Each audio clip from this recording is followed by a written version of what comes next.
Welcome to another episode of Brace for Impact, covering all things Impact Wrestling. We had the sunroof open for that forbidden door. It's time to talk all things Impact. As always, live from No So Studios, I'm the Ace of Tavern, Ace Field Retro, and joined by that Kentucky waterfall himself at Malt.mania. Colton, what's up, dude? What's going on, brother? Man, just getting my bearings about me after having 3 long days at the Indianapolis Motor Speedway last week. 4 car races in 3 days, man. It was quite the weekend. Are your ears still ringing right now? No, I actually was really good at wearing earplugs, better than I've ever been, probably. So I was really proud of myself, both in the earplug department and also the reapplication of sunscreen department. I got a nice tan, but I did not burn. My wife was very proud of me when I got home and was not red as a tomato and could hear her speak. So safety first there, but I'm glad you had a good time, and I'm sure we're gonna hear more of those stories littered throughout this show because I want to hear about the experience there and all your travels. And I know you're off, jet setting to another spot too this weekend too. So living it up for the end of the summer, man. Yeah, man, got to get it in while it's still light out. After it's still got that sunlight till 9:30 in my part of the country, because here in a short couple of months, man, it's going to be getting dark right about 5, which is depressing as fuck. Yeah, I hear you, man. On the Northeast, so we appreciate the summers because the winters are long and grueling. But we're here talking about Impact Wrestling on AXS, and this is our go home show for the Multiverse United. And believe it or not, man, this weekend has been circled on the calendar for some time. As one of those things. We've seen it on the calendar. We know that they're going to be doing this. And this is the lead in as well to the next weekend, which is going to be huge for wrestling at large, with obviously All In at Wembley kind of setting the table, and then Emergence taking on that momentum on 8/27. So the next 2 weekends of wrestling are jam-packed, and Impact is a big reason for it. Absolutely, man. And I'm really excited for Impact being able to run a show on a Sunday that doesn't compete with AEW. The All In for the the U.S. crowd, it's going to be coming on around, I think the 0 hour will probably be noon. The main card starting at 1 p.m.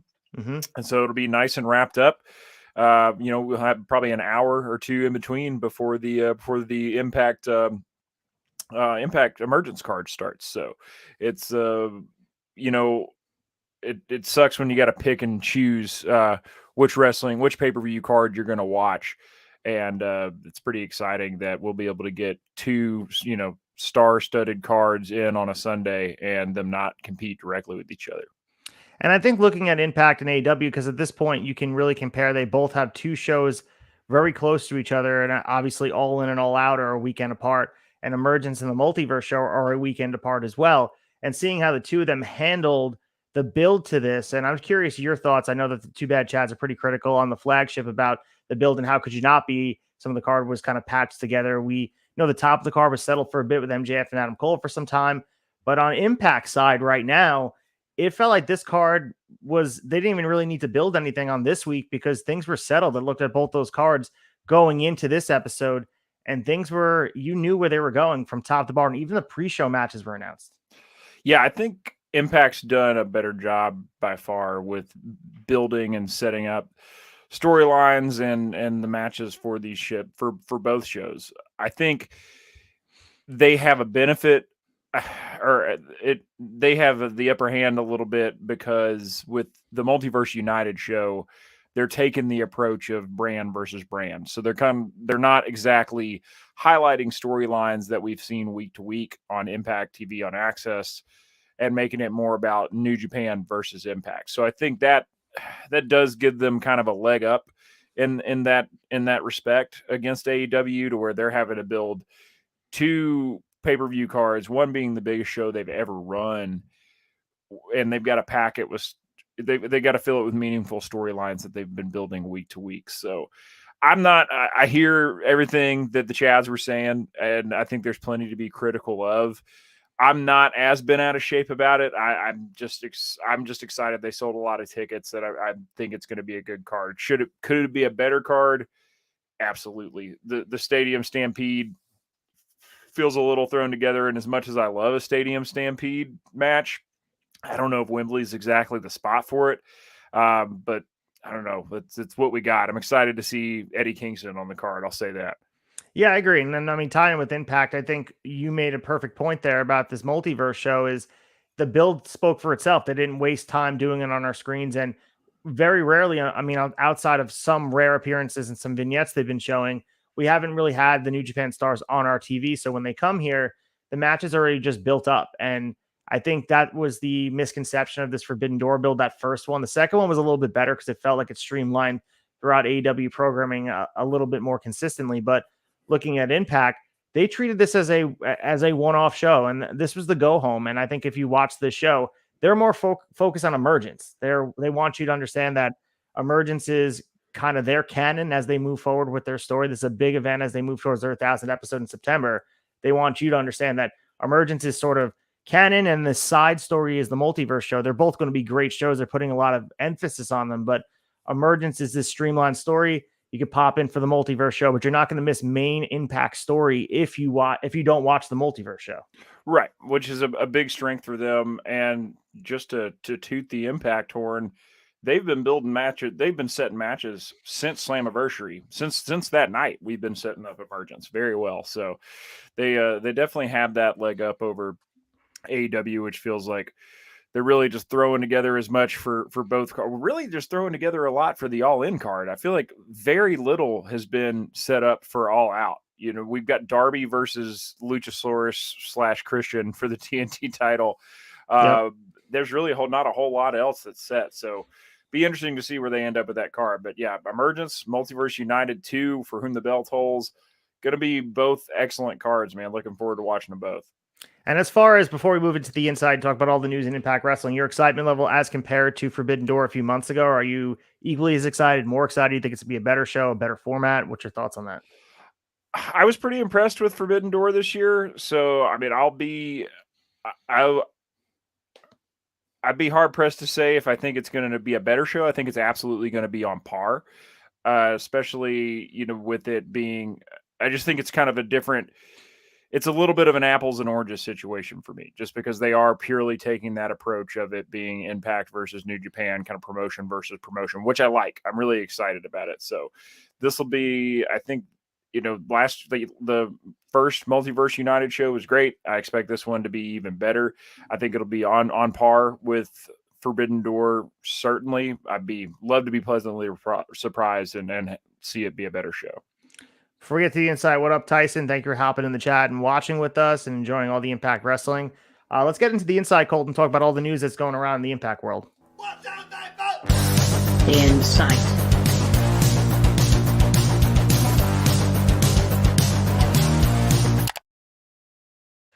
All right, our news section is the insight, and we're going to start with some news and some good news on the injury front with Steve Maclin.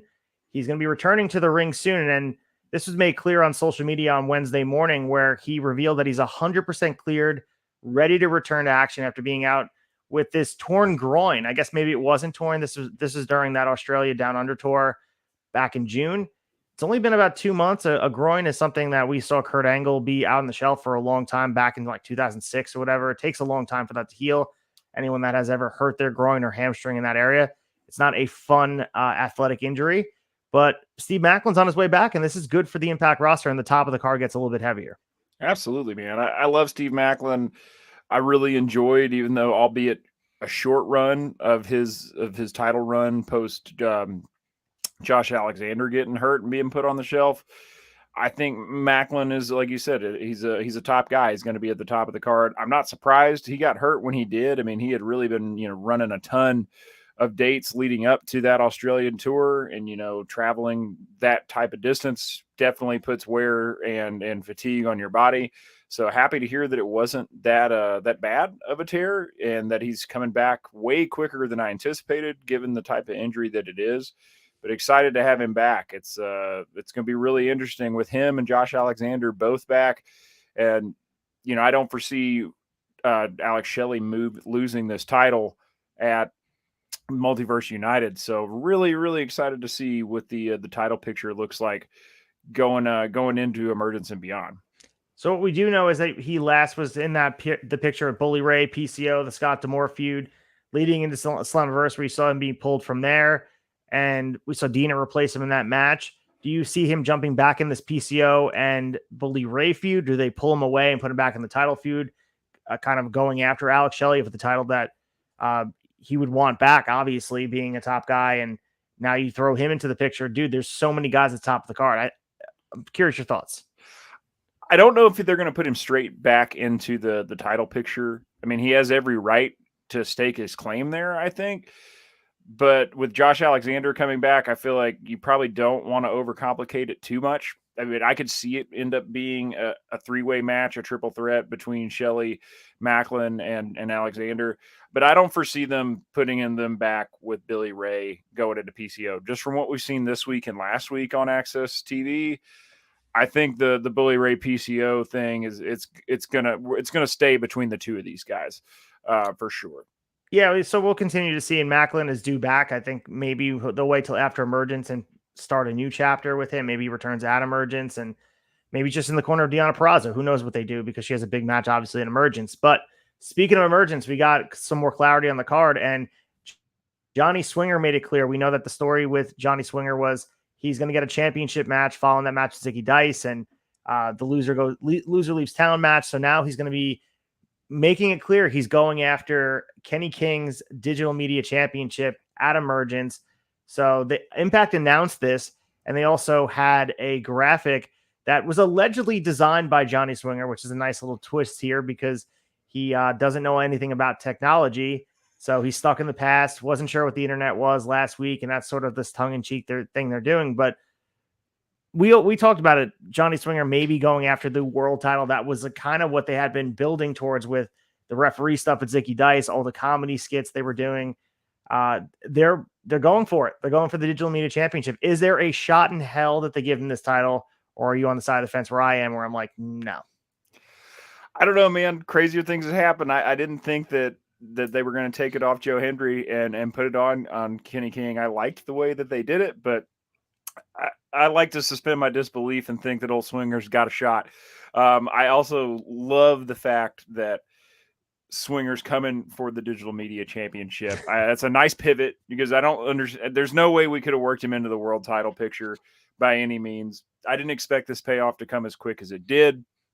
And I also love that it's, the promo that Kenny King cut last week talking about how the Digital Media Champion was bigger than the World Championship because it's the internet. He might as well be the champion of the entire galaxy because the internet's everywhere. It's huge.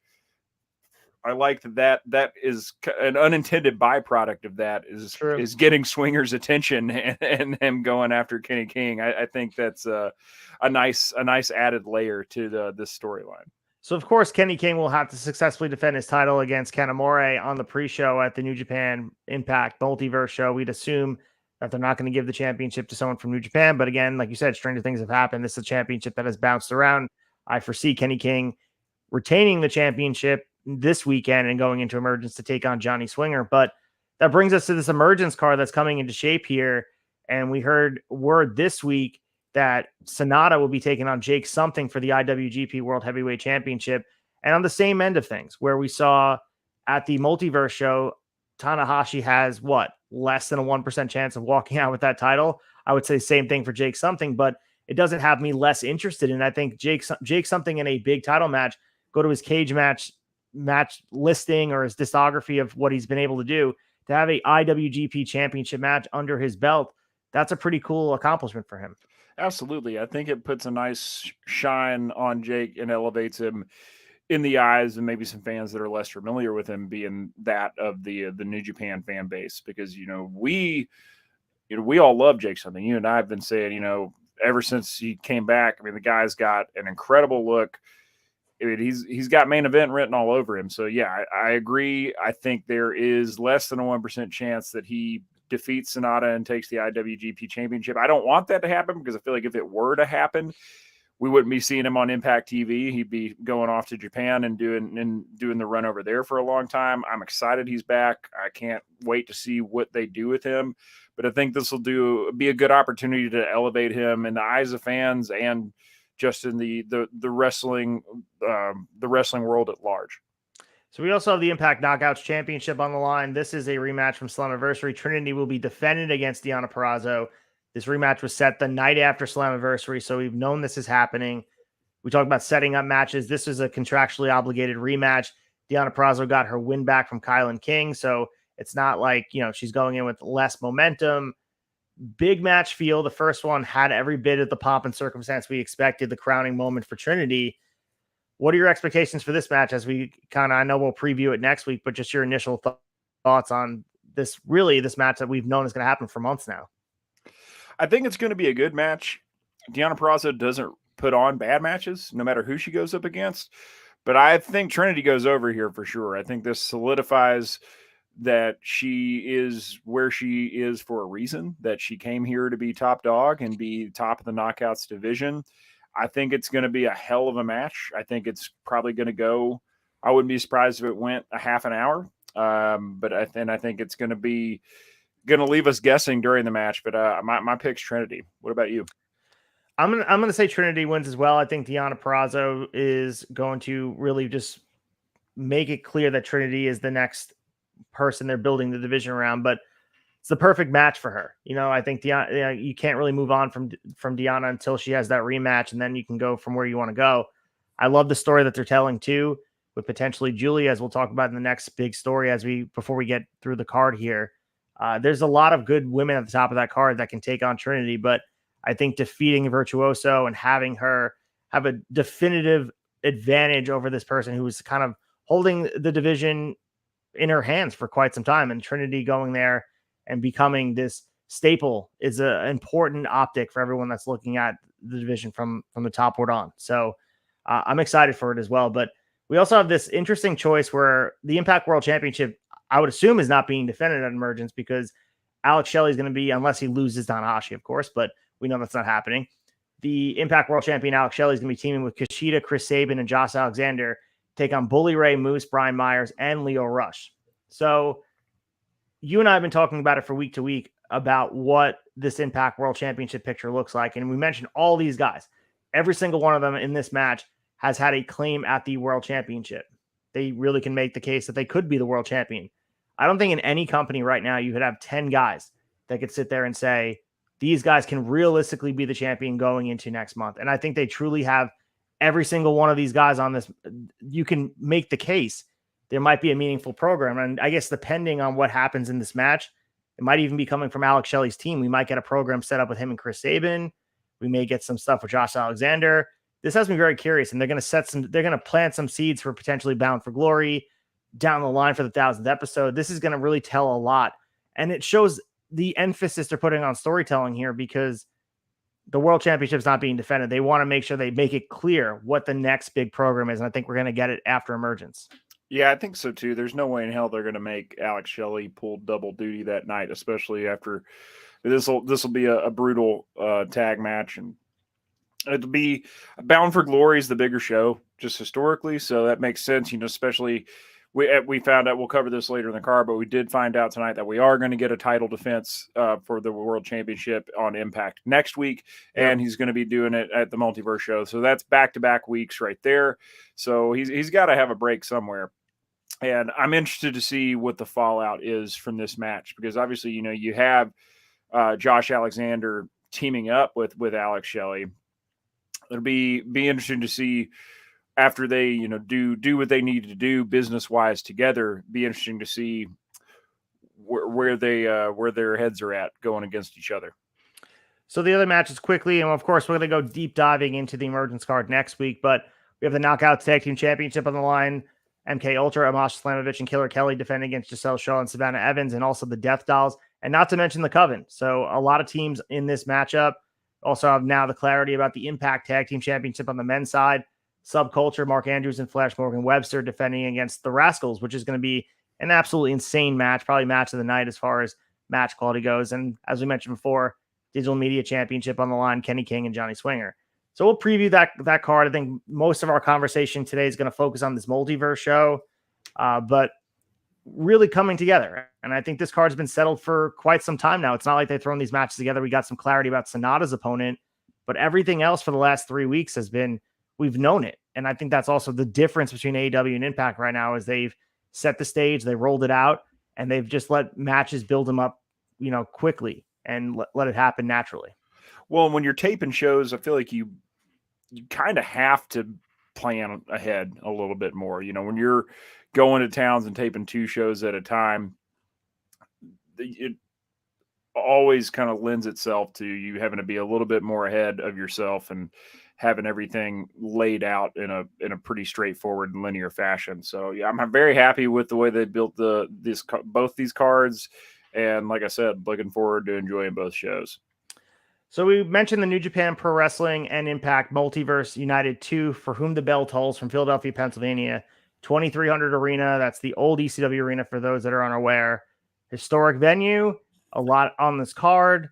And let's kind of go through the card from top to bottom, Colton, and talk about what they announced for the pre-show all the way through this main event with Tanahashi and Alex Shelley. But Joe Hendry, Iramura, and Heath taking on Rocky Romero, Master Wato, and Taguchi. So again, this is Impact versus New Japan. These are just matches for the sake of matches in the best way possible. This is a showcase of the talent on both sides, a nice mix of different personalities. Of course, there's some story here for Impact with Yuya and Joe Hendry going after the tag titles, you would have believed down the line. But this is a nice 6-man tag match to showcase some of the young talent here on both sides of the fence. Absolutely, man. It's good to see Heath getting on the card. Also, really excited to see Rocky Romero. Love seeing him always, no matter where he lands. I feel like he's a busy guy working for multiple promotions all the time. Yeah, excited to get to see Hendry and Uemura together here in a 6-man. Just excited to see more of them as a team going forward. So this would be a perfect warm up to the card match. So the other pre-show matches I mentioned, the Impact Digital Media Championship will be defended. Kenny King will be taking on Yoshinobu Kanemaru, and this match is, I think, setting the stage and kind of having a little bit of steam behind Kenny King. Maybe they want him to have a defense in hand if he's going to lose the title to Johnny Swinger. I don't think it's happening, but now you have it kind of in my brain that maybe it could happen because they've been building it up for so long. What would it be like if they had this title shot and it just goes away? After all that they've been building up, it feels like months for Johnny Swinger. Maybe they give him a fluke win. I don't know. I could definitely see him giving it to Swinger because that's one of my favorite things about Impact is they always enforce the contractually obligated rematch. Swinger could get one over Kenny, and then Kenny could come right behind it the next week and take it back. It's not going to hurt Kenny King, but think about what it would do for Johnny. Well, I could see you lobbying for it right there. And you know what? You're having me believe, and we'll see what happens coming up at Emergence. But first, we got to get to this Bullet Club versus the World match, which is circling on the card as far as match quality, some of the personalities and star power in this match. On the Bullet Club side, David Finlay, Clark Connors, Alex Coughlin, Kenta, Chris Bay, and Ace Austin. And on the World side, Josh Alexander, PCO, Tama Tonga, Tonga Loa, El Phantasmo, and the DKC. This match is going to be amazing. This is what, a 12-man tag match? This is a lot of different personalities, going to be absolute chaos, work rate. I mean, there's big stars. This is not just thrown together for the sake of, we can't find a spot in the card. Like, this throws a lot of emphasis.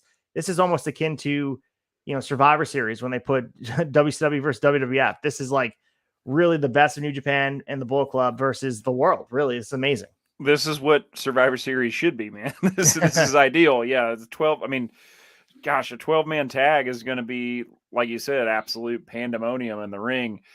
But when's the last time you saw this many members of the Bullet Club, especially cross-promotion dudes, all together at once? This is easily going to be a contender for match of the night. Really excited for this one.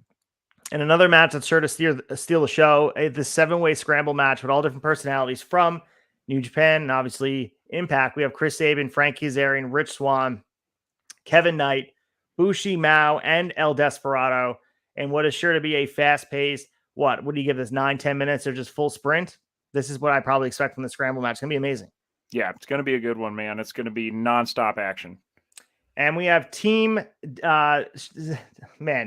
Impact, which is Moose and Eddie Edwards. It's hard for me to believe that they're going to represent Impact together based on their history, but of course they're going to put their differences aside. And TMDK, Zack Sabre Jr. and Shane Haste. There's a lot to be said here with, again, Impact versus New Japan Pro Wrestling. I think this is a theme that throughout the rest of the show.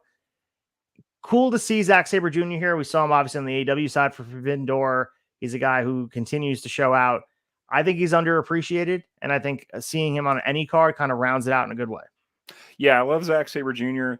Really cool that Shane Haste is getting involved here as well, considering that we have seen him on some Impact programming in the past. Right there with you, Moose and Eddie Edwards, kind of an interesting pair. but two veteran guys that'll do a good job of carrying the Impact banner into this match and into this pay-per-view. So this will be a good one.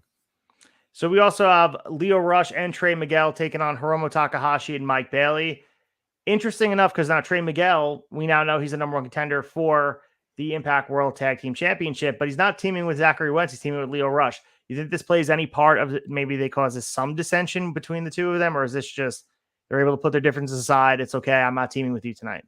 Hard to say. I'm wondering if this card was set up before they knew that Zachary Wentz was coming back. True. Because I feel like this was one of the first ones that was announced, but it leaves it open to be able to work that type of angle into the storyline. And that's something I think Impact does a great job of doing, is setting up things and leaving back doors open to where if you need to work something in to make it a little bit more relevant or make it make a little bit more sense, that you always have that option and you can execute on it. It's going to be cool to see Lio Rush and Takahashi back in the ring together. And I mean, Trey Miguel and Lio Rush is a cool team.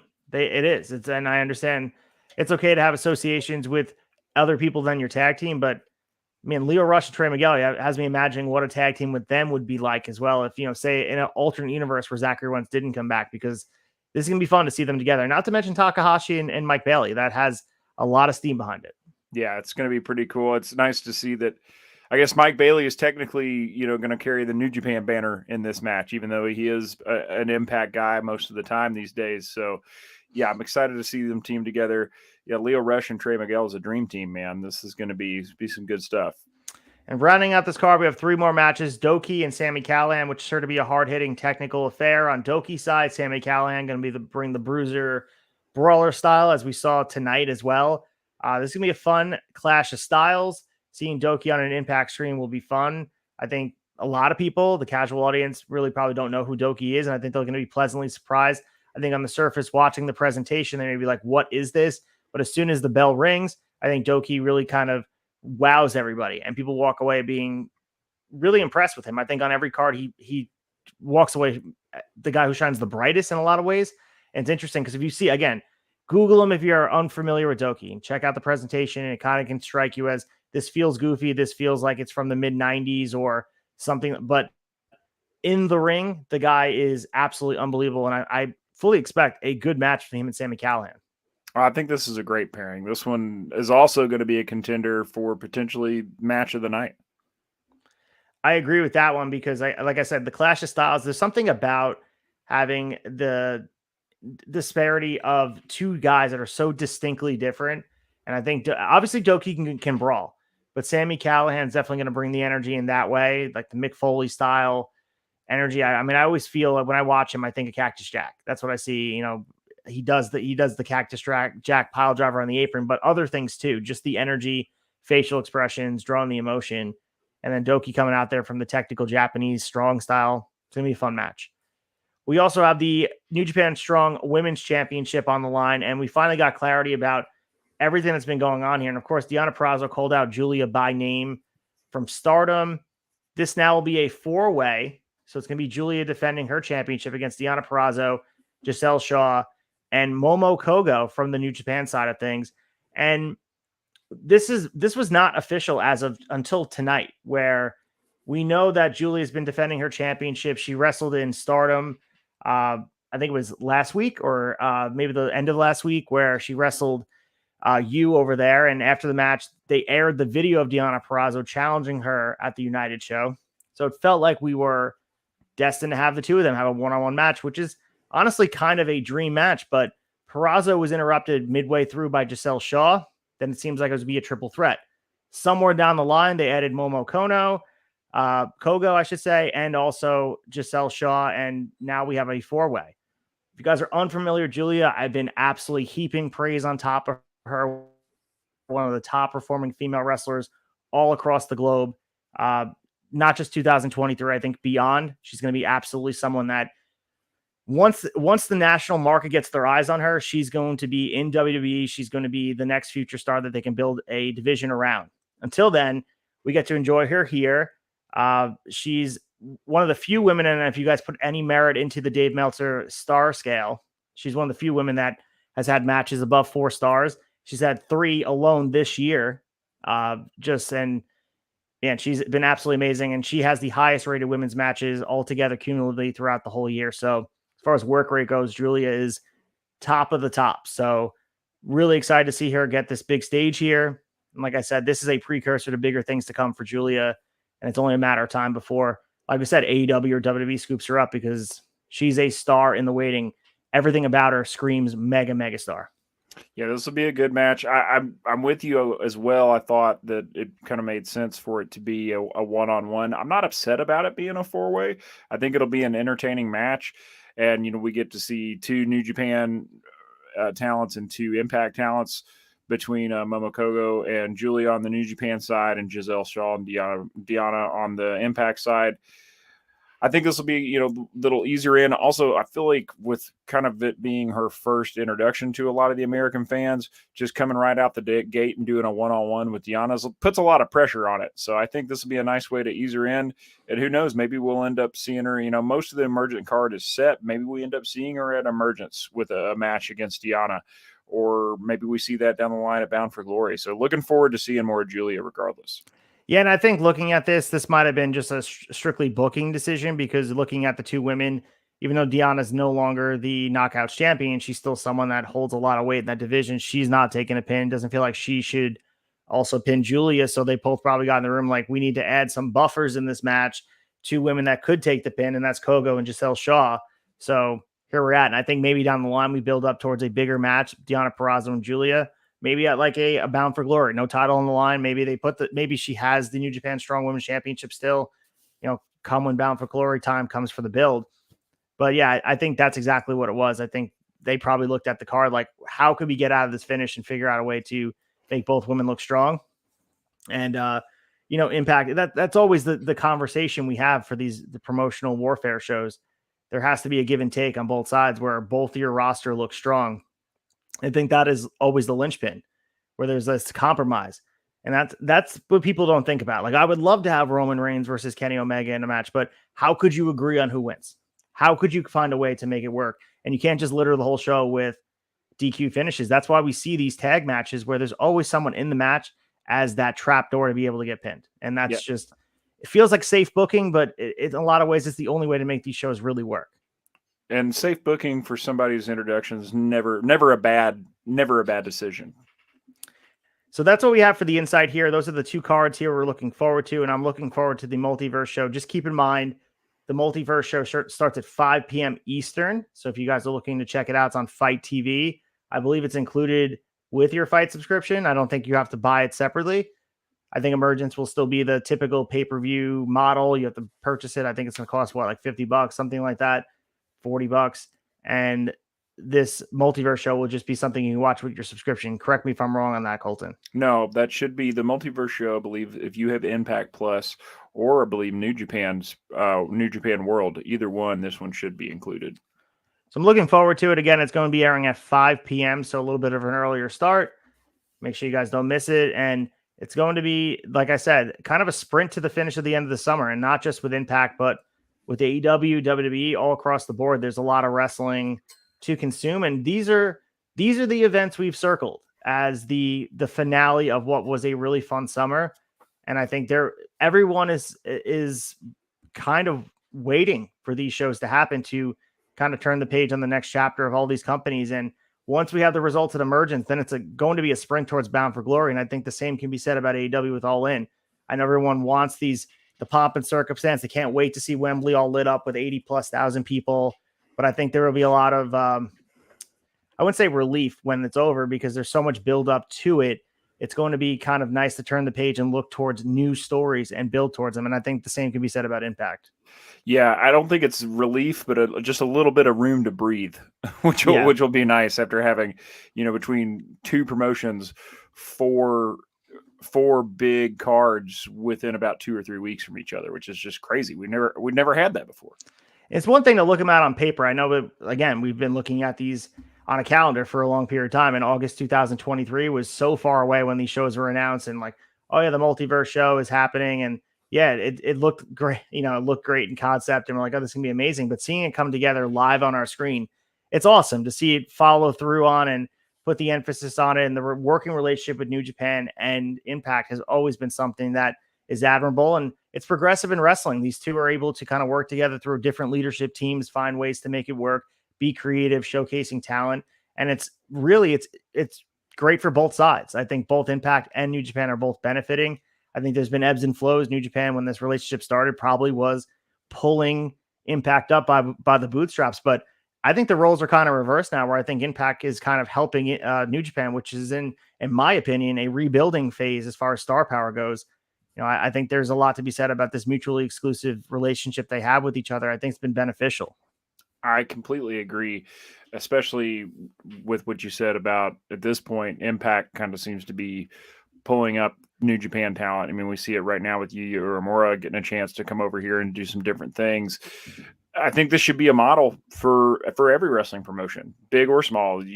There's no drawback really at this point for having an open door policy with another promotion. I mean, everybody gets to eat. There's nothing wrong with it whatsoever. If everybody can put their egos aside, that's the biggest thing. And we look at this, and I think we kind of pinpointed, just because we watch wrestling and can kind of figure out what the booking strategies are, because a lot of times we watch so much of it. But I think it's just egos. I think if you're able to put that aside and understand that for the betterment of the wrestling landscape, these shows are important because it paves the way for future relationships with other promotions, and it helps the talent to have this revolving door of being able to work in different places, not be segmented to only have to work in one place. That time of wrestling is long gone, and thankfully, I like that you watch these guys all across the board.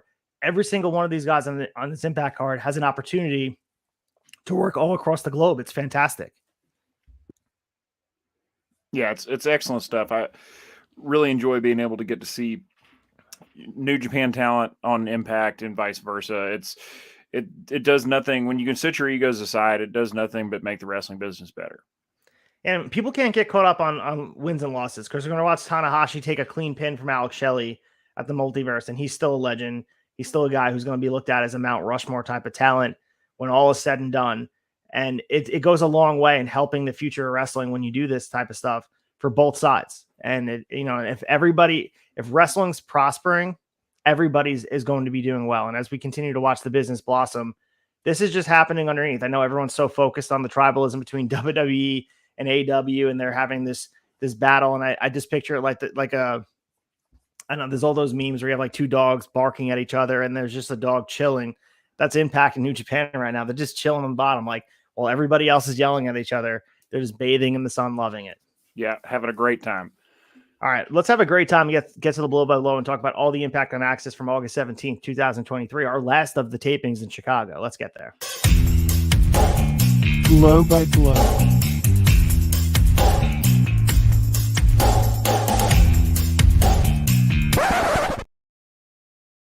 All right, here we are for Impact on AXS, and we came out hot here, recapping last week's events, of course, letting everybody know where we stand and this build to the multiverse and emergence. Tom Hannafin, Matthew Raywald let us in to our match with Deonna Purrazzo and Kylan King, and they gave them some time, man. Opened up the show, 9 minutes by my account, by setting the clock here.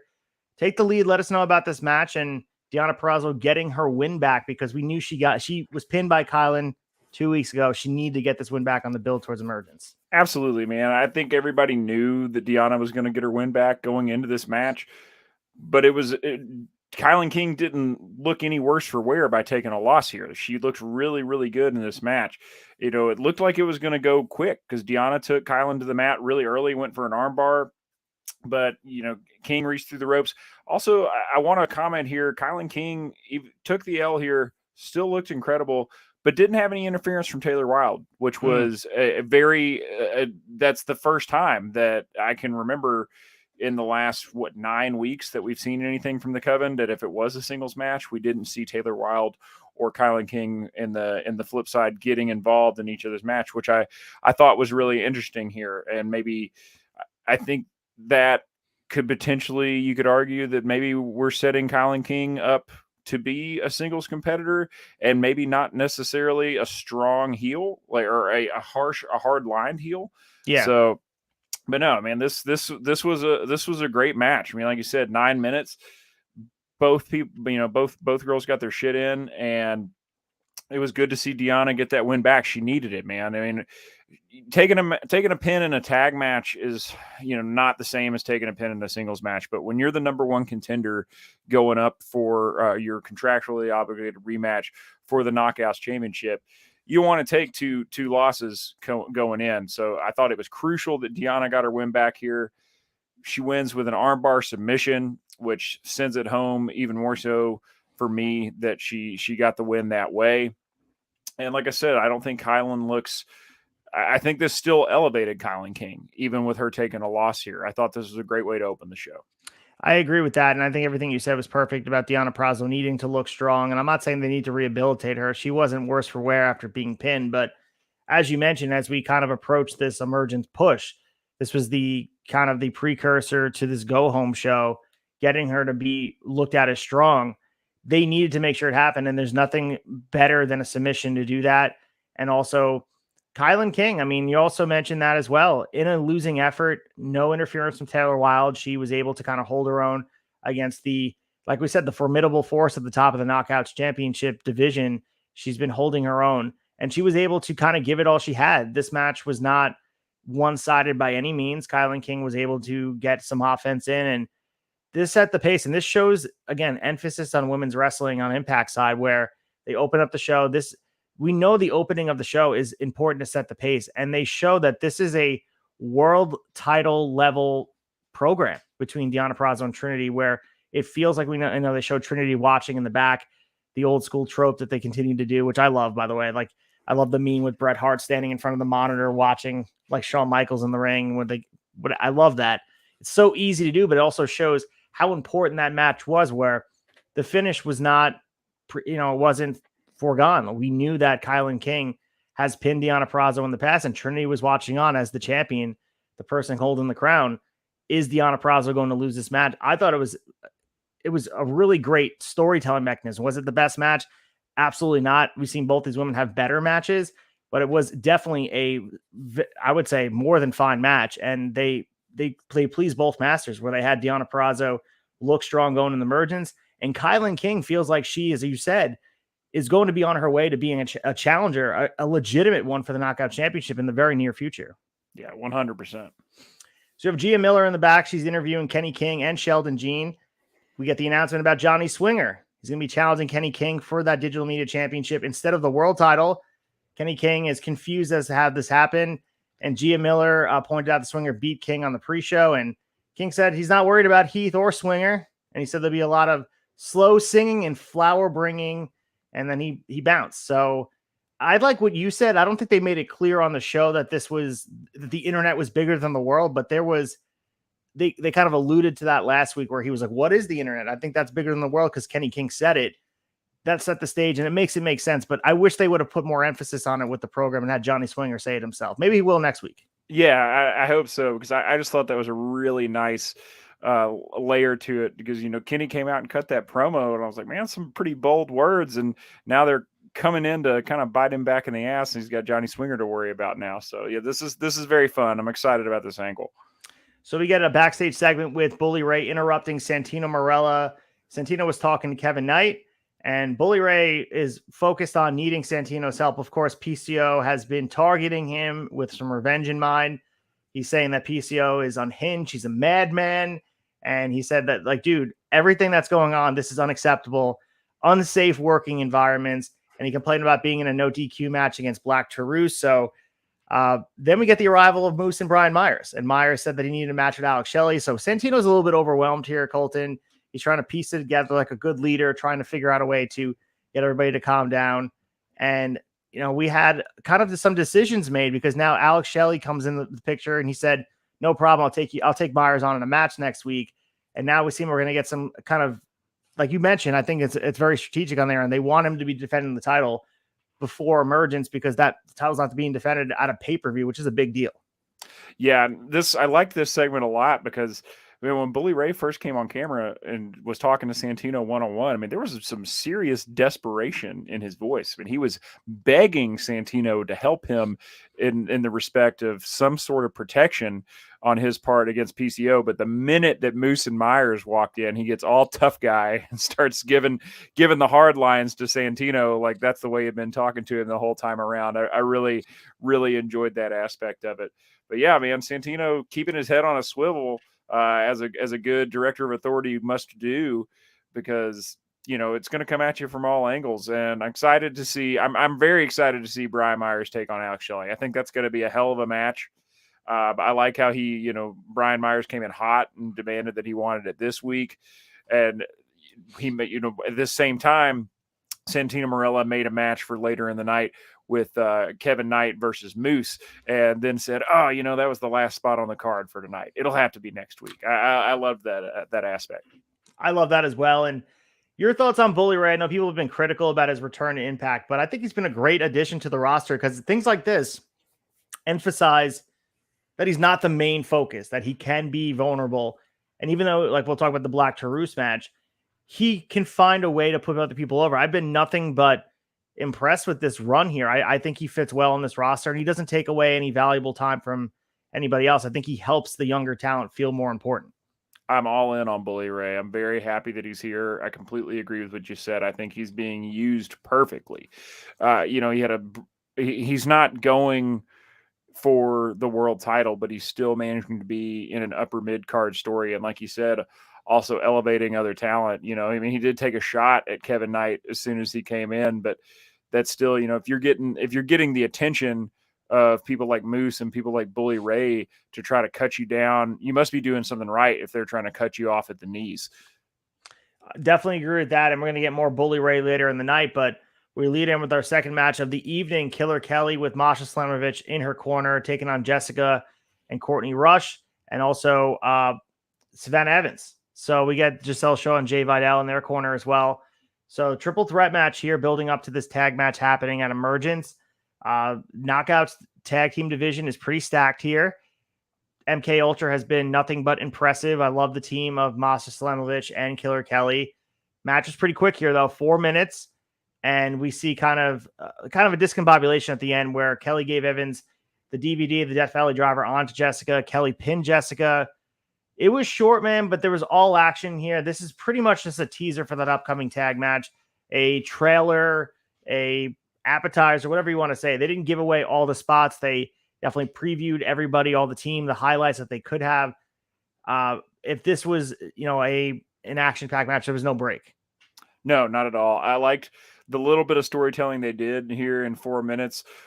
Jessica and Savannah Evans squared off, and Kelly tries to get involved. Jessica looks at her and says, "You must be this tall to ride this ride," shoves her out of the way, and that just fires up Killer Kelly even more to just go off the whole match and take it home.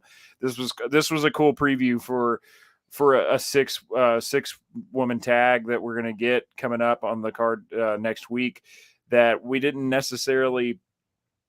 It's not going to be, but with so many other matches on that card, this could maybe be a hard one to get excited about. So I think it was very strategic to have this match here to kind of give you, like you said, a preview of the action we can expect, because this is going to be a match not to sleep on. It's going to be a good one.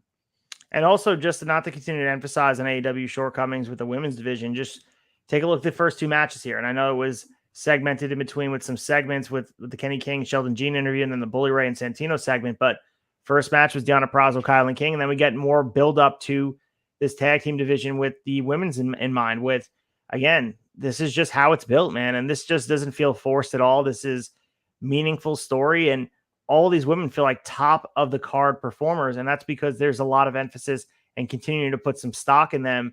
And it's all about time and patience and putting the investment. And you can tell Impact really values women's wrestling and continues to show that on a week-to-week basis. In an hour show, they find a way to continue to show this as this is a priority for them. Not even just the world title, but the tag team championship, which is a forgotten thought on WWE side. The tag titles are absolutely cursed. They put them on somebody, they get hurt, but that's aside from the point. Once they put them on somebody, there's no meaningful program. It just gets defended from week to week. There's meaningful story happening on a week-to-week basis for both of these women's championships.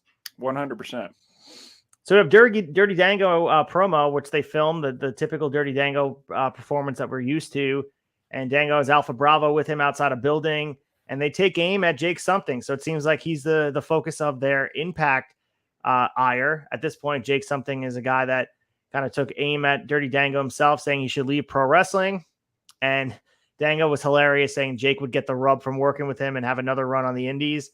And he also did ask if Jake's Tinder profile said Jake Something, and they looked it up, and it did. So they showed it on the screen there, and we're going to definitely get a Dirty Dango Jake Something program, and they're having these two programs parallel to each other, with Jake Something, of course, targeting Sonata. There's not going to be a lot of meat on the bone there. He's just going to be challenging for the IWGP World Championship. But I think this is just obviously getting another win, and a programmatic win over Dirty Dango. Should it be interesting enough? Do they hold it off for a pay-per-view? Probably not. We're probably going to see this on Impact down the line, where Jake Something I'd imagine just squashes him. Like, I can't imagine this is going to be a competitive match. I think Dango will probably cheat to get a win over him. I think we'll get at least a couple of matches out of this program. I'm excited about a program between the two of them. I love these type of promos that we get from Dirty Dango, these outside the building promos, especially leading up to the Santino Marella, were some of my favorite vignettes that we were getting to see on Impact week to week. I will say this one didn't hit as hard for me as the previous ones. This one seemed to be, I don't know, wasn't Dango's best work as far as taking jabs at upcoming opponents. This one seemed like it came out of the oven a little early. It could have been left in there just a little bit longer. But regardless, I am excited for the program between the two guys. We lead into our third match here, Kevin Knight and Moose, and man, they had what a contest between the two of them.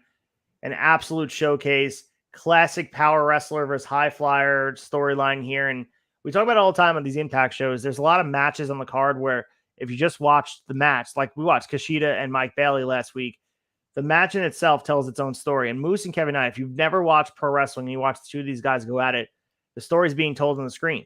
I mean, this is an excellent match. Watching it build from the start, it was like a roller coaster as it continued to climb, and then it took you for a ride all the way through to the point where Kevin Knight felt like he was going to get a win over the former Impact World Champion. This is the cohesion of both these guys working together was very impressive. Kevin Knight continued to show out, and this might have been like the breakout performance I needed to see from Kevin Knight to show that, wow, there's something here. There really is. And I'm not saying that we haven't been impressed with him in the ring. He's definitely shown spurts of that. He's athletic beyond belief. Every single week he's on our screen, he continues to do the moves. But this is like the first time he made me feel a certain type of way watching him. And watching him, and again, working with Moose, who's one of the best dance partners you can have all across Impact. This was a lot of fun. And Kevin Knight coming very close to beating Moose, and of course comes up just short. There's a lot more story to be told here. 14 minutes strong. This match could have been pay-per-view quality, and people wouldn't have blinked. Yeah, this was great, man. I agree. I've been very impressed with what I have seen out of Kevin Knight thus far, but this really set him apart for me because it showed that he was able to pull off the same moves that we see him do with somebody about his size, with a powerhouse like Moose, somebody that is so much bigger than him. I mean, he hit this code red on Moose, man. I thought it was over right there. Like, I was like, oh man, he's going to get a win over Moose. He, like you said, he did come up just short, but this match for me elevated Kevin Knight in my eyes quite a bit. And I don't think this will be the last time we see these guys go toe to toe. I thought they made great music together, and I'm really looking forward to seeing more out of Kevin Knight. I think and this speaks, obviously, Moose isn't good. I don't think Moose is the kind of guy that is going to come in and give his all like this if he doesn't think you really have some chops. And so that speaks volumes about Kevin Knight's abilities, that, Moose, who is, kind of Mr. Impact at this point, to come in and give you that rub and have this level. Like you said, this wasn't a 5-minute match. I mean, this was a 14-minute match. This was, I believe, the longest match on the card tonight. This was great. Yeah, with Kevin Knight doing that code red spot, you actually texted me, and I was like, I agreed. You texted me, what a code red. And it was true. I mean, that near fall really had the fans biting, and the fans got so into it, they thought the match was over.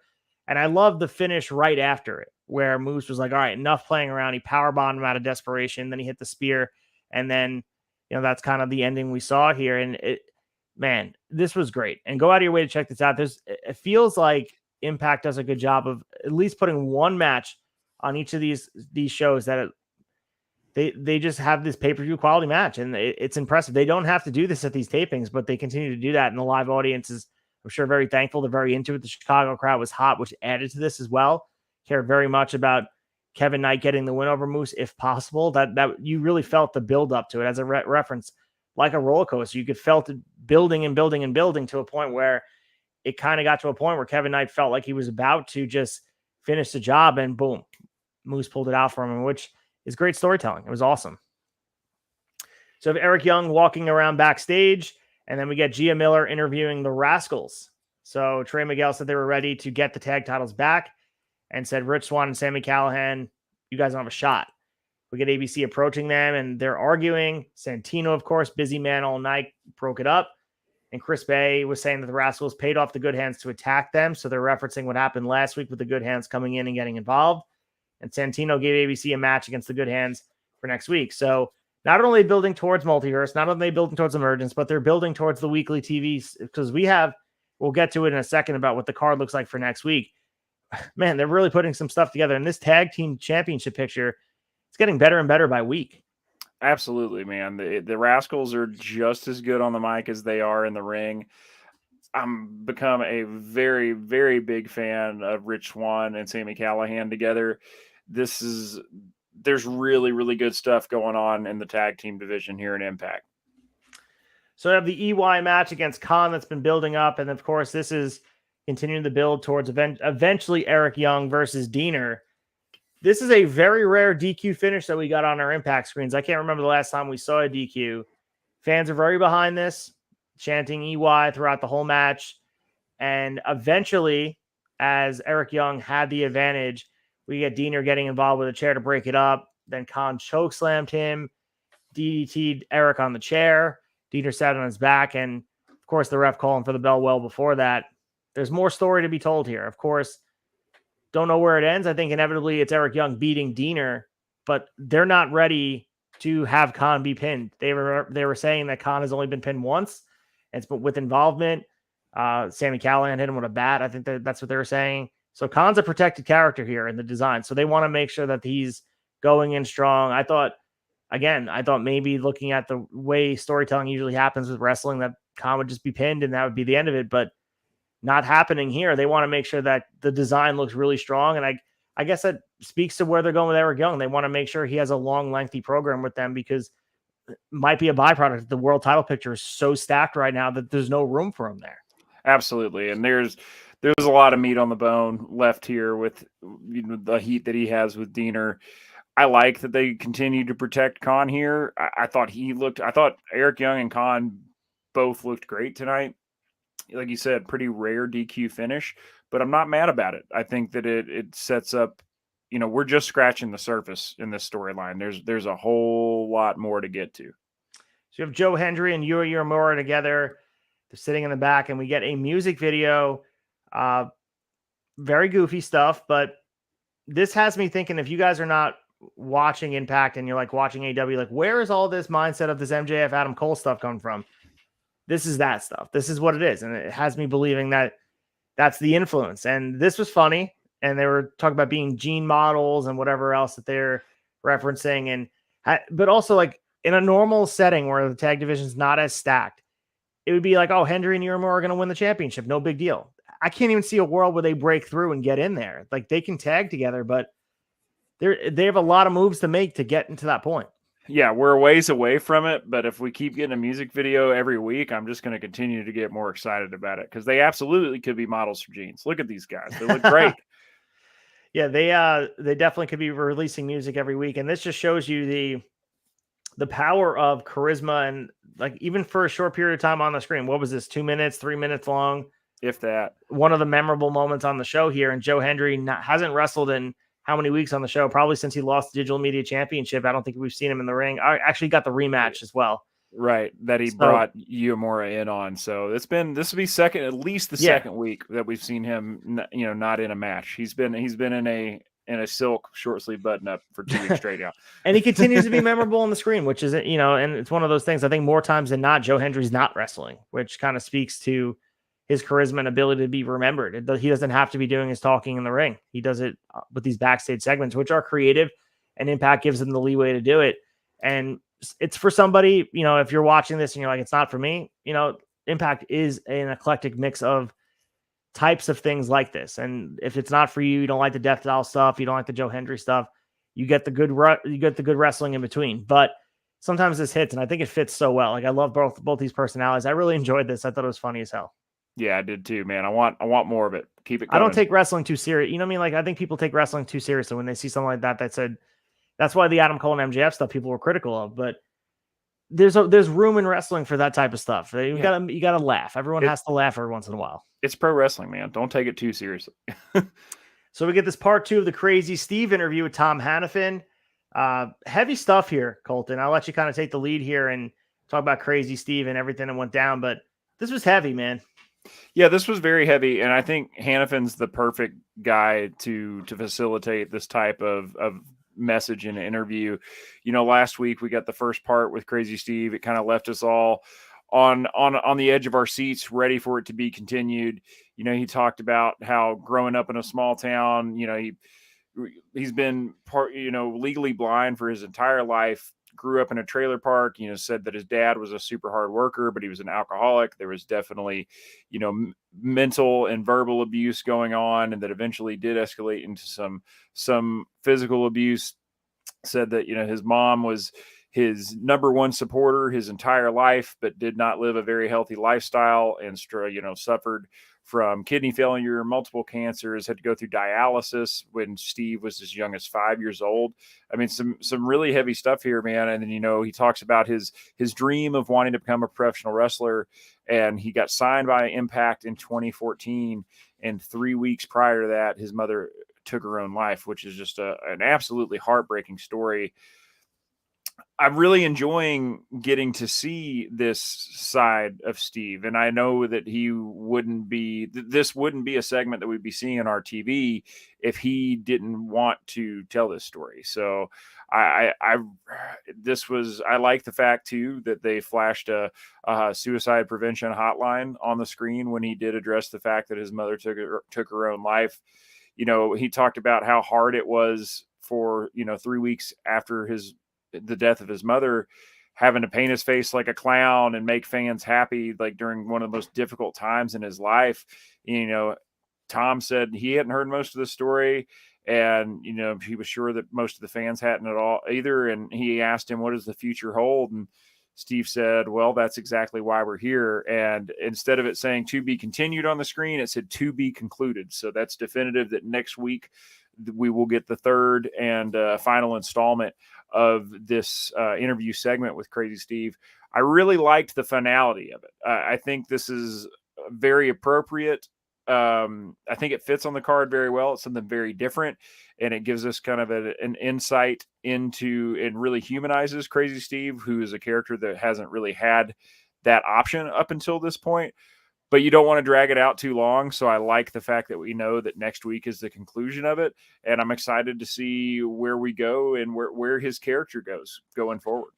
Yeah, and the duality of just how the programming goes. But this was a commercial break in between of the Joe Hendry Iramura music video, and then they go into one of the heaviest parts of the show. And I think that was probably intentional for effect. Like, I think it really took a lighthearted, great mood into this, bringing us into this real life tension that Crazy Steve brought. And it was palpable watching this on screen. And I'm sure a lot of it is 100% truth. And Tom Hannafin, like you said, provided the perfect soundtrack as a sounding board, and just kind of empathizing with Crazy Steve and kind of figuring out, as we know, you know, Steve is one of those characters that's been presented to us in this very, I guess people didn't understand the intentions of his actions as a character. And I think maybe Tom Hannafin had this moment of realization that maybe he sat at the commentating booth and was critical of him, where he didn't even know what Crazy Steve was going through.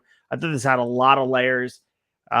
Curious where it's going to go on screen. Once this is done, this next week, where they do this conclusion, where they continue the interview, the sit down, where does this go? Where on the card does Crazy Steve fit?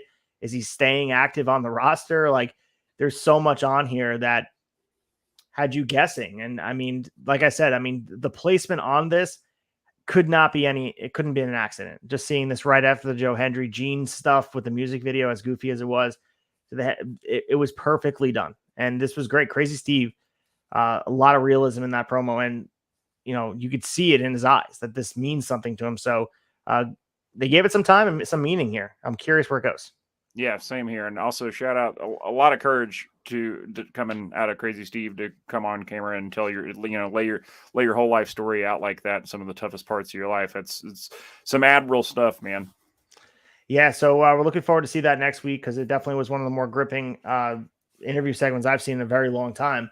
We got a Chris Sabin promo here, and he's taking aim at Lio Rush and talking about Lio Rush taking shortcuts, and said that he can't wait to face Rush and take the title back. And then we get the appearance of Samurai Del Sol, who was unable to make his debut last week because the aforementioned Lio Rush attacked him. And Samurai said that you need to wait your turn because I'm taking Lio Rush out. And Sabin said, you know what? Leo's not around. Let's wrestle next week instead. So Chris Sabin, Samurai Del Sol, what a perfect entry into Impact lore is wrestling a guy like Chris Sabin. So the Kalisto, former U.S. champion on WWE side, be taking on Mr. Impact himself. We said it was Moose, but longevity wise, like Chris Sabin is that dude. So it's going to be a great match. Lucha style, high flying, going to be great. Absolutely, man. And I'm excited to see Samurai Del Sol get his in-ring debut on Impact, be in a one-on-one match. When we thought that it was going to be a six-man tag, I was a little let down. So I'm excited to see him go up against Sabin next week. So we lead into this match that on any other week could be the main event. Bully Ray and Black Taurus in this hardcore, no DQ match. And presentation-wise, if you were interested in hearing our takes on Black Taurus, I mean, I can repeat it here, but we were very, very, I was heaping praise on him. You loved the presentation. I thought this was great. Big, strong boy taking on another big, strong boy. This is two guys going out there with the aids of some weapons as well. This was a classic weapons match, man. And this got very physical. This was a lot of heavy spots and pulling no punches. Both these guys it's hard to fake drop, falling on a ladder, going through tables, all that stuff, because like I said, these are two of the biggest guys on the roster here. Match goes a little bit 10 minutes, a little bit over 10 minutes, I should say. Bully Ray winds up getting the win, where Taurus was going for a splash, crashes into the ladder back first, and Bully Ray just went to pin him. I understand Bully Ray getting the win here. I'm sure some people would be critical of this, that Black Taurus should have won, but Black Taurus is not an Impact guy through and through. Bully Ray's going to be here week to week, telling stories. Right. They need heat on him going into this PCO feud and continuing it down the line. If he would have lost this match and then PCO showed up, it wouldn't have as much significance or weight on it. He needs to beat Black Taurus, and the way Black Taurus lost, it wasn't like Bully Ray power bombed him. He fell off the ladder, and the top rope fell on the ladder. So I thought it was a good ending to the match. You have to be careful of how you book this. Yeah, absolutely. And my my knee-jerk reaction, because I'm such a Black Taurus mark, was like, man, I don't want to see Black Taurus take losses back-to-back weeks. But like you said, he's more of a AAA guy. I'd like to continue to see more of him on Impact.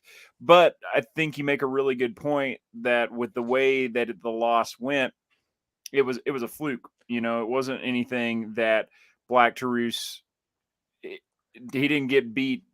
Like you said, Bully Ray didn't power bomb him through a table.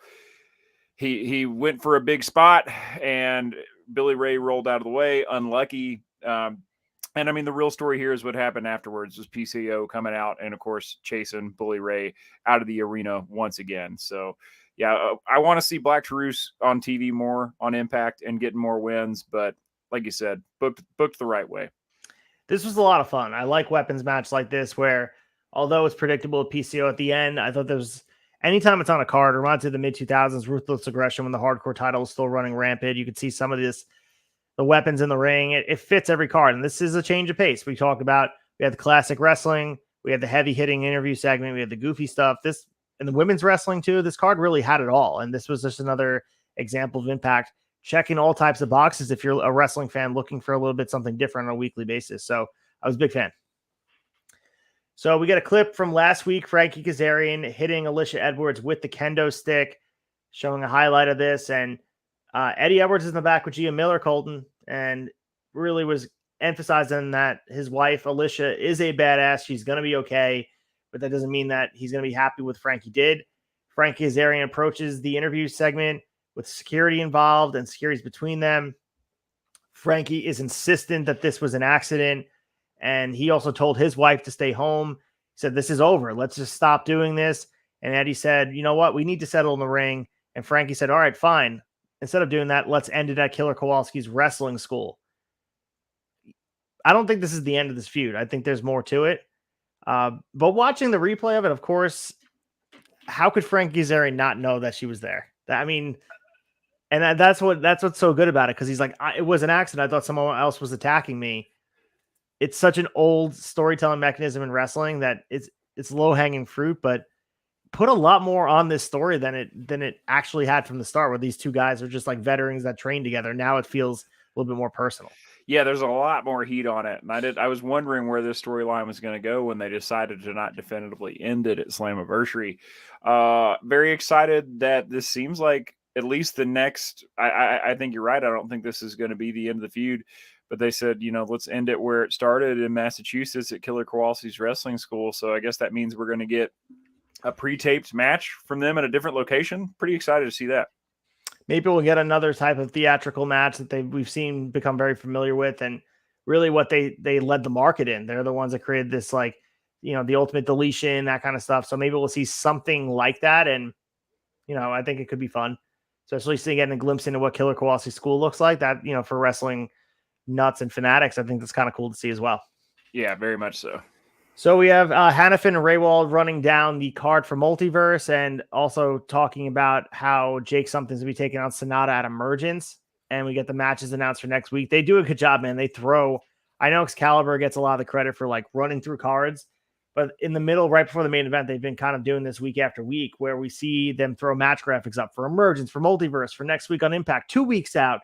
Oh, by the way, we have these Nashville tapings coming up. Like they throw everything at you, and you're kind of like, as I'm typing up the matches, I have to go back and pause it, because I'm like, oh, what matches are actually announced? And from what I understand on here, the matches for next week, we have a full stack card on the build to Emergence. We have Samurai Del Sol versus Chris Sabin.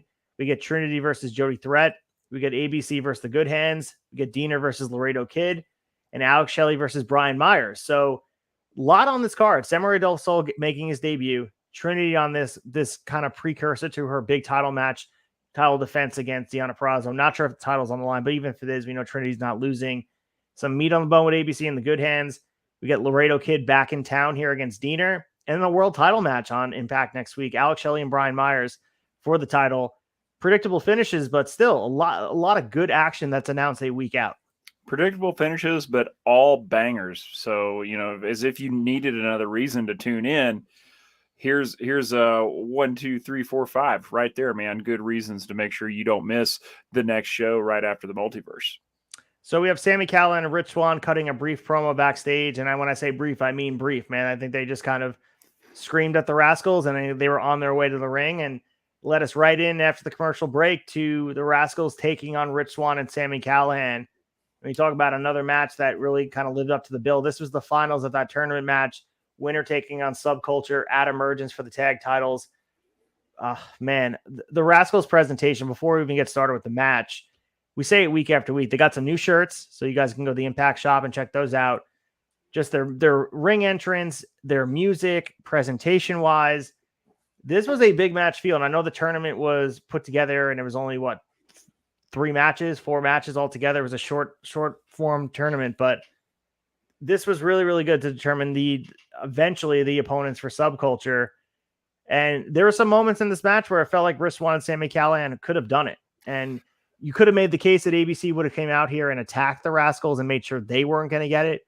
But ultimately that was not the case. But I was very impressed with this match, and I expected good things, but this was great.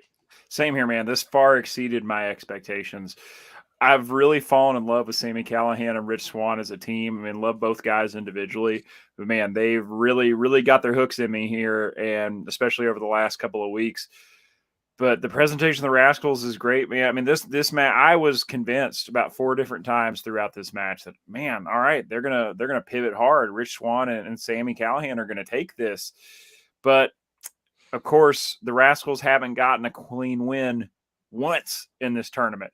The dreaded green spray paint can comes into play again. And then, Trey Miguel hits Sammy in the eyes, and they're able to get the win that way, man. It's which I love.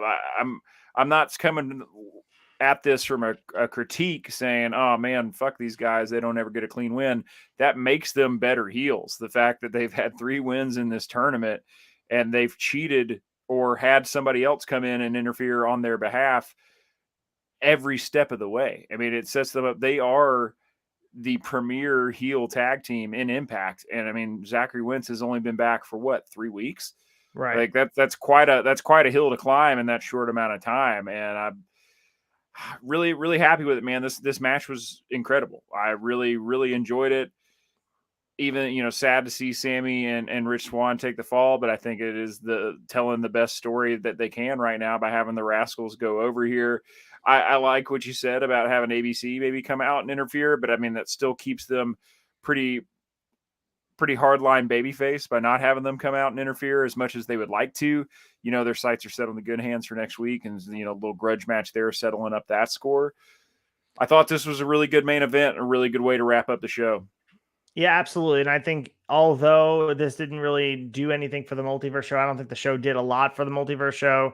We kind of talked about it extensively, that it didn't have the same build towards a pay-per-view, but I think they really put the fire on for Emergence, where there's a lot of heat on this Rascals and Subculture match as far as a lot of things. I mean, the story, but also the work rate. They're going to go out there and tear it up. And what Subculture has done over the course of a few weeks, and we mentioned at Slammiversary on that build that we thought they were still kind of a little bit away from being champions, but they've kind of bunked all doubt that they're able to sit here and be a formidable champion. I don't foresee them losing the titles to the Rascals, but it wouldn't shock me because of the way they've been booking everything. It's a lot of fun here. And looking at this match in a microcosm, main event level, like there's 2 matches on here. There's 3 matches really that could have main evented any show on any wrestling program, and people would have been satisfied. This match went almost 15 minutes of just pure nonstop action. And the story within the story was, again, the Rascals have the ability to win matches based on their athletic prowess, but they make the choice to cheat, which again, you watch them, they're so good, they're so gifted, but they make the choice to cheat. And that's what makes you so mad. And even though this is a work, this is all a show, brother, you watch this and say, Miguel and Wentz are so talented. Why do they cheat? And that makes the cheating even more despicable. And watch the reaction of Rich Swann and Sami Callihan, who are continually, they're veterans of the Impact roster, 2 former world champions that have seen it all. Just the heartbreak in their eyes after losing this match, after what was a hard-fought contest, and they were hanging in there with the Rascals, and it took a goddamn spray paint in the eyes to kind of fall them. And that's the best, man. The Rascals walking away, and just the shit-eating grins and the thing, they're doing all their stuff, and they're very hateable, but they're so good in such a short period of time. Wentz and Miguel have raised the stock up to a point where they are like, it almost would feel like they need to win the tag titles almost, because how could you get hotter than these guys? I guess we can wait and see, but I mean, the heat is on for these guys, and I'm very impressed with the build. It's been, like you said, 3-4 weeks since Wentz has been back on the roster, and it's been nothing but upward swing of just entertainment stuff. And the tag division is just absolutely teeming with talent. Yeah, it's I feel like you're right, man. I feel like putting the belts on them turns up the heat even more. So be interesting to see how it goes down at Emergence. But yeah, I'm very, very impressed and very pleased with the tag division and Impact as it stands from top to bottom. So we'll make all our picks for Emergence next week. And it didn't really make sense for us to do a multiverse pick kind of show because the matches are, like we said, I mean, the finishes in a lot of ways are either predictable or they don't even matter aside from that world title match. And looking at this lens of this show, the emphasis to me was on the in-ring action, which is admirable because they have a pay-per-view coming up this weekend, and they didn't try their best to shoehorn stuff in because half of the competition for the next show, for the multiverse show, they weren't there. So how could you build up stuff when they weren't there? They wanted to make sure you guys, everyone was pleased with action, and goddamn were we, man. There was a lot of great action on this card, top to bottom. The building for Emergence continues to be absolutely strong, but top to bottom, and there was no, outside of that DQ finish with KON and Eric Young, the matches were very, very solid. I mean, we also got the short women's match triple threat, which enhanced the story. Really strong, longer matches that, I mean, how could you want anything more out of a wrestling show? And then if people are critical on WWE and AEW and you're getting sick of lack of story or you're feeling disenchanted with the programming, come over to Impact, dude. 99 cents a month on YouTube, no commercials. How are you not watching? If you're a wrestling fan, you're not watching. What are you doing? Please check it out, dude, and support wrestling that's good. It's been fantastic week after week, and I can't say enough nice things about you and I making the jump over from ROH to like a breath of fresh air. It's like coming out from underneath the water and like, oh, we're here. We can talk about something that's meaningful and it's consistent. This has been a blast, Colton. It's a breath of fresh air every single week. I mean, yes, we have some critiques, but they are extremely minimal. I'm impressed every week. This is our 9th episode, and I'm not had a show that I look back on and be like, man, that was kind of a dud. That kind of flopped. They've all been fucking solid. So again, looking at this 2300 Arena in Philadelphia show, the Multiverse show, main event, if you guys missed our opening segment, Alex Shelley versus Tanahashi, Leo Rush and Trey Miguel teaming up against Hiromu Takahashi and Mike Bailey, Doki versus Sami Callihan, Zack Sabre Jr. and Shane Hayes are going to be taking on Moose and Eddie Edwards. We're going to get that 7-way scramble. Chris Sabin versus Frankie Kazarian versus Rich Swann versus Kevin Knight versus Bushi versus Mal versus El Desperado. We're going to get the fatal 4-way for the New Japan Strong Women's Championship. Julia defended against Deonna Purrazzo, Giselle Shaw, and Momo Kogo. We get this 12-man tag match. Bullet Club versus the World. David Finlay, Clark Connors, Alex Coughlin, Kenta, Chris Bay, and Ace Austin versus Josh Alexander, PCO, Tama Tonga, Tonga Loa, El Fantasmo, and the DKC. Of course, in the pre-show, Digital Media Championship, Kenny King defending against Yoshinobu Kanemaru. And we're going to get Joe Hendry, Yuri Uemura, and Heath versus Rocky Romero, Master Wato, and of course, Taguchi. So what a show, man, in Philadelphia. Going to be a fucking blast. Let's get into Impactful and talk about our favorite moments from this week. Impactful.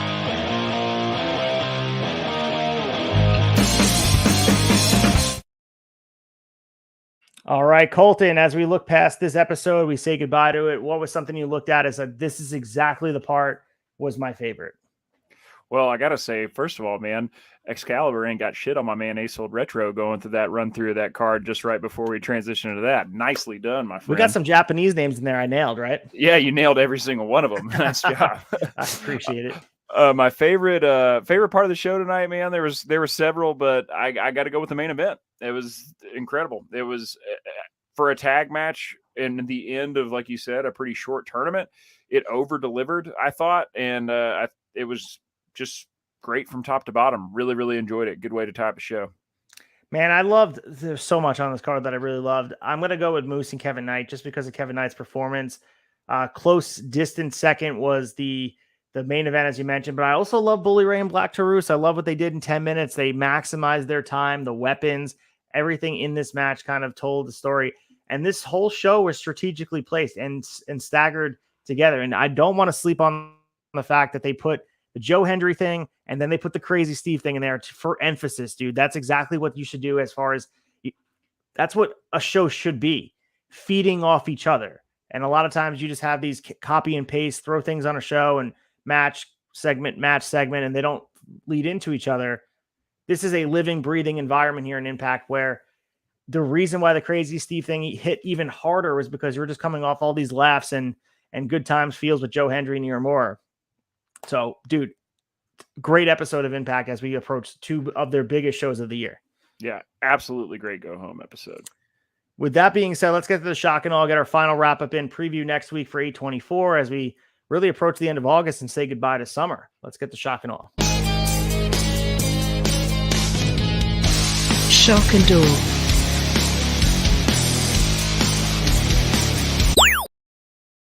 All right, for our final wrap-up, as I mentioned, next week's show will be on August 24th for the weekly TV show on Impact. We'll be talking about all the latest news of Impact, talk about Impact on AXS, preview Emergence, talk about everything that happened at the Multiverse show, talk about it, some history of Impact to fill some of the gaps, and some good stuff here coming with wrestling. But before we get into going our own shilling on the taverns, let's go on with you, Colton. Talk about your travels. It's coming up to Chicago, what you've been up to, and where they can find you. Man, you guys can find me at mullet.mania on Instagram. The Mullet Champ USA competition registration is closing on August 31st. I entered on the first day, so I'm in there like swimwear, ready to go. I'll let you guys know as soon as voting starts. Probably going to be for first or second weekend of September.